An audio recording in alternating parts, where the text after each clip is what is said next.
On this episode of Unbillable, we're here at West Shores Realty, one of the fastest growing brokerages in the South Bay, to do a lunch and learn. And of course, I pulled some strings to turn it into an Unbillable.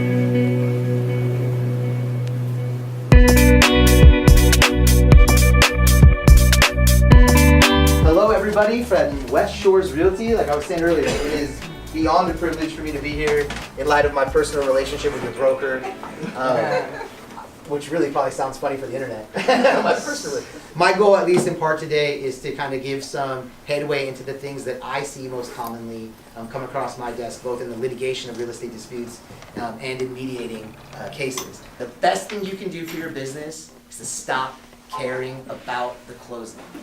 Today I'm getting paid nothing to be here. Do I care about the closing? No. Right?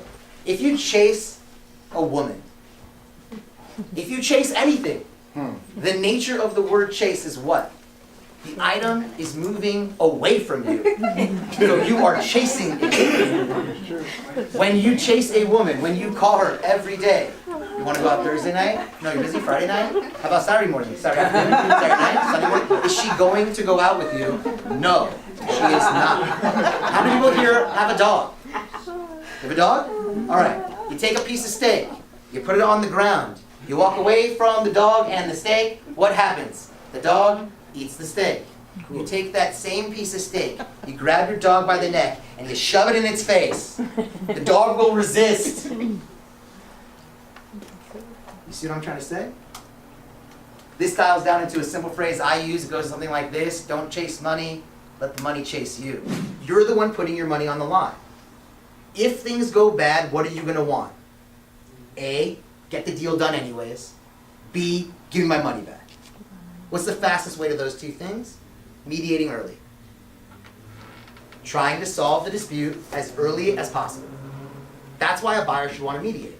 A seller, why would a seller want to mediate?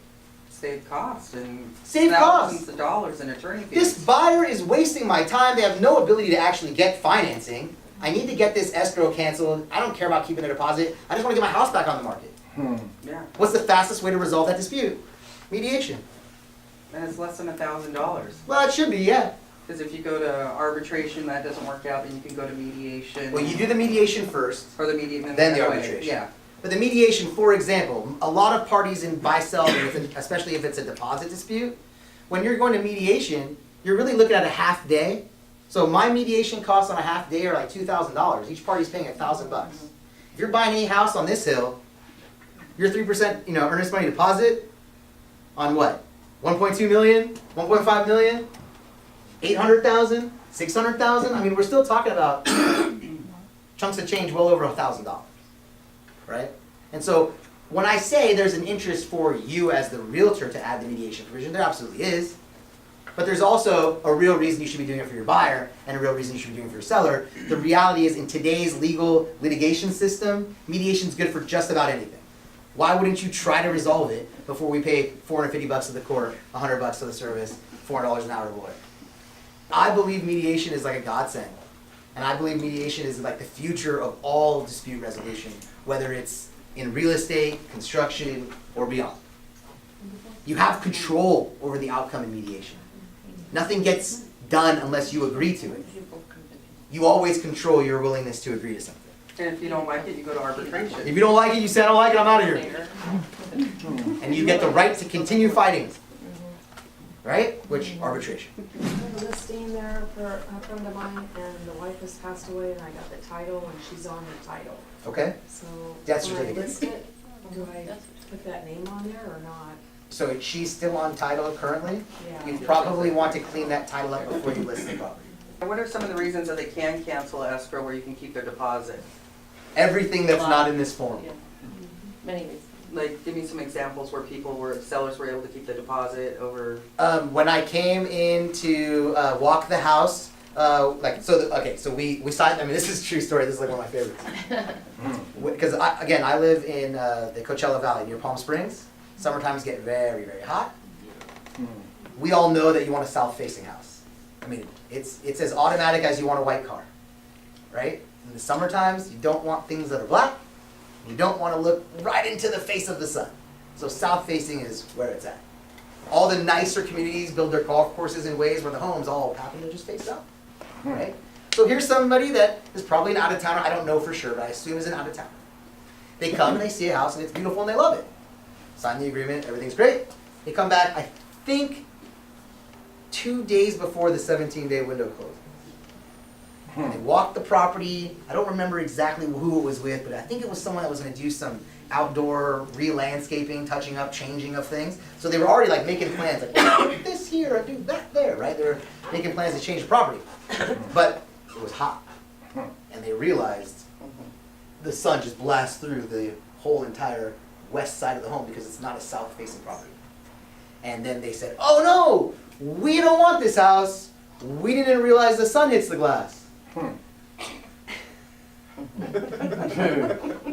got a probate situation. Well, it's a trust. And the administrator opened an escrow on the property, but she is, although she's the administrator, she's kind of old and she's listed the property way too low. And so she wants to back out. What is she backing out of? Because she had a buyer. Oh, okay. And so the buyer opened escrow and put money in. Tell the buyer to get 10 grand to get the hell out of here.